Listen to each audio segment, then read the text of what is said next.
बिस्मिल्लाहिर्रहमानिर्रहीम। अस्सलाम वालेकुम स्टूडेंट्स। तो आज हम जो स्टडी करने जा रहे हैं इंशाल्लाह फ़र्स्ट ईयर के स्टूडेंट्स के लिए उनके ऑब्जेक्टिव पोर्शन में इंतहाई हेल्पफुल साबित होगा इंशाल्लाह। और इन रूल्स को अगर वो फॉलो करते हैं तो 100% श्योर है कि अगर उनको इनकी अच्छी तरह से आशनाई होगी तो वो यकीनन MCQ पोर्शन को इजीली अटेम्प्ट कर सकते हैं और अपने नंबर सिक्योर कर सकते हैं। तो देख लेते हैं जी, इसमें डिफरेंट रूल्स आ जाते हैं, कंडीशंस आ जाती हैं जो MCQ के अंदर इंक्लूड होती हैं बेशतर।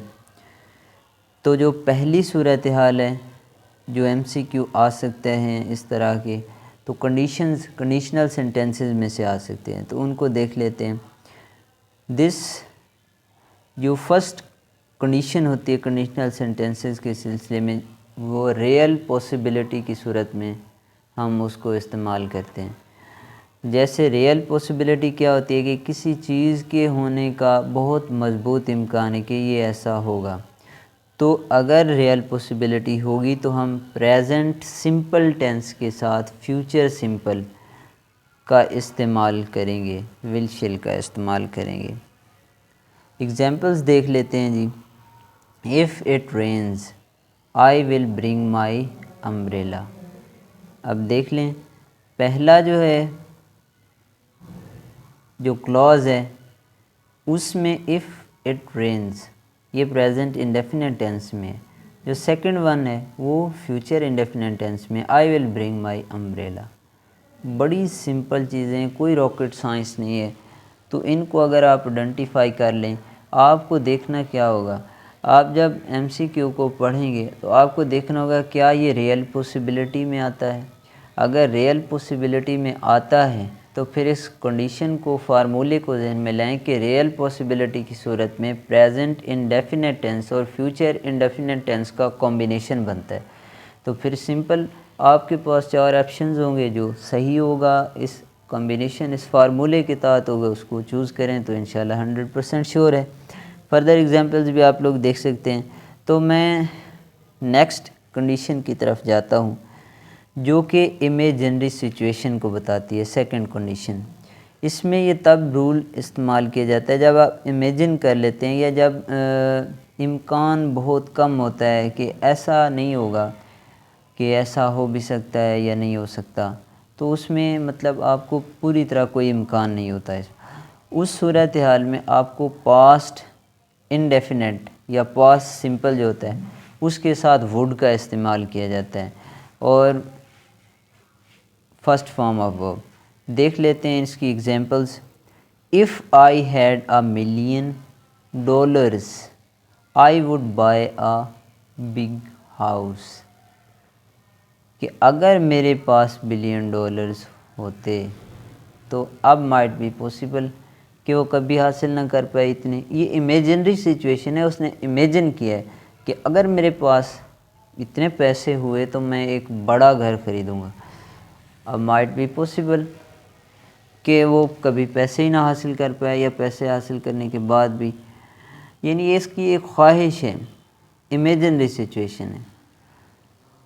पॉसिबिलिटी जो पहले वाला हमने देखा कि अगर बारिश होती है तो मैं छतरी लेकर जाऊंगा पहली कंडीशन में, तो उसमें बहुत का भी इम्कान है कि जी बारिश से बचने के लिए छतरी लेके जाया जा सकता है, उसमें कोई मुश्किल बात नहीं है। लेकिन यहाँ पे है कि $1 मिलियन, ये फिर $1 मिलियन तो अचीव करना, अर्न करना बहुत मुश्किल काम है। फिर नेक्स्ट सेकंड एग्जांपल देख लेते हैं। इफ़ आई वर यू, अगर मैं आपकी जगह होता, आई वुड स्टडी मोर। अब देखें यहाँ पे फर्स्ट कंडीशन, फर्स्ट जो है clause again past indefinite tense में है। अब फिर इमेजिनरी सिचुएशन है कि एक बंदा इमेजिन कर रहा है कि अगर मैं तुम्हारी जगह होता, अब हो तो नहीं सकता वो उसकी जगह, यानी एक बंदे को दूसरे से रिप्लेस तो नहीं किया जा सकता ना। तो ये फर्दर एग्जांपल्स भी आप लोग देख सकते हैं, इजीली आपको आइडेंटिफाई करने का मौका मिल सकता है। अब थर्ड वन कंडीशन है जिसमें पास्ट इमेजिनेशन की सूरत में इसको यूज़ करते हैं। Condition is used when you imagine something in the past that did not happen. ठीक है, हुई नहीं है लेकिन माजी के अंदर किसी चीज़ को आप इमेजिन करते हैं, तो इस सूरत में आप पास्ट परफेक्ट और वुड हैव का इस्तेमाल करते हैं। एग्जाम्पल से आपको क्लैरिटी हो जाएगी। If I had know about the party, अगर मुझे पार्टी का इल्म होता, आई वुड हैव गॉन, तो मैं गया होता। अब देखें, पास्ट में पार्टी गुज़र चुकी है और अब वो उसके बारे में इमेजिन कर रहा है कि अगर मुझे पता होता ना जो पार्टी हो चुकी है उसके बारे में, तो मैं गया होता। अब ये बात दोनों माजी की हैं, एक माजी करीब में है, एक माजी बईद में है। पार्टी पहले हो चुकी है, इसके जाने का अमल जो है वो बाद की चीज़ है, तो ये जा भी ना सका, पता भी ना इसको चला। ठीक है, तो इस सूरत हाल में अब आप लोगों को आइडेंटिफाई करना होगा। मैं बार बार कह रहा हूँ कि आप का जो सेंटेंस दिया गया होगा जिसको में से आपको चूज़ करना होगा। आपको बेशतर ये इस तरह की आ जाते हैं सेंटेंसेस कि ये कौन सी कंडीशन है, या फिर एक क्लॉज दे दी जाती है और फिर सेकंड जो दूसरी क्लॉज होती है वो आपको चूज़ करना होती है। तो आप किस बेस पे चूज़ करते हैं? इनके इस्तेमाल की बेस पे चूज़ करते हैं, नहीं तो आप कंफ्यूज हो जाते हैं। जैसे पहले का मैंने आपको बताया उसमें रियल सिचुएशन होती है, दूसरे में इमेजिनरी होती है, तीसरे में अगर देखा जाए तो क्या होता है, तीसरे में इमेजिनेशन होती है पास्ट की। लेकिन ये भी जहन नशीं रहे, आप लोग यहाँ से भी अंदाज़ा लगा सकेंगे कि अगर हैड आ गया है एक पोर्शन में, एक क्लॉज के अंदर, तो फिर अगर उसके साथ दूसरी क्लॉज बन रही है तो उसका कम्बिनेशन हमेशा वुड हैव होगा।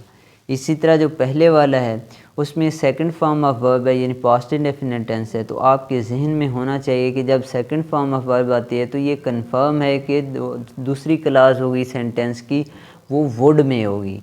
तो इस तरीके से भी आप तुक्के वाले तरीके से भी आप आइडेंटिफाई कर सकते हैं सुकून से। फिर फर्दर देख लेते हैं जी। हाँ जी, तो ये ज़ीरो कंडीशन इसको कहते हैं, ये ऑलवेज़ ट्रू।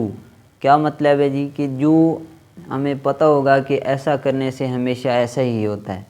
लेट सपोज़ कि हम कह लेते हैं कि जब पानी को गर्म किया जाता है तो पानी उबलना शुरू हो जाता है, तो ये हमेशा ही ऐसे होगा कि पानी को जब गर्म किया जाएगा ऐसा नहीं होगा कि वो दूध बन जाएगा, ऐसा नहीं होगा कि वो लस्सी बन जाएगा, बल्कि उसने उबलना ही है, भाप ही बनना है।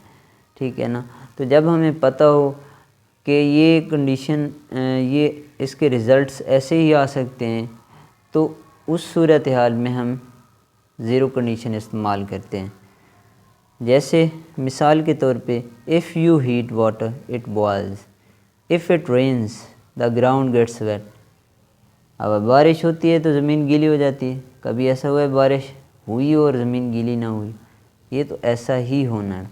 If you touch fire you get burn, अगर आप आग को छुएंगे तो आग जल जाएगा, सिंपल इज़ दैट।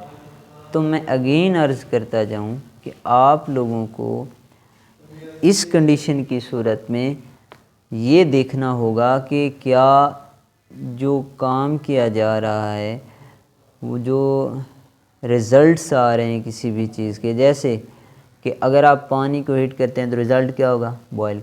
जिस सूरत में हमें कंफर्म हो कि रिज़ल्ट ये होगा, तो उसमें हम ज़ीरो कंडीशन को अप्लाई करते हैं। वो दोनों जो हैं पोर्शंस, दोनों क्लॉजेस जो हैं वो प्रेजेंट के अंदर इस्तेमाल होती हैं, प्रेजेंट सिंपल ही होता है।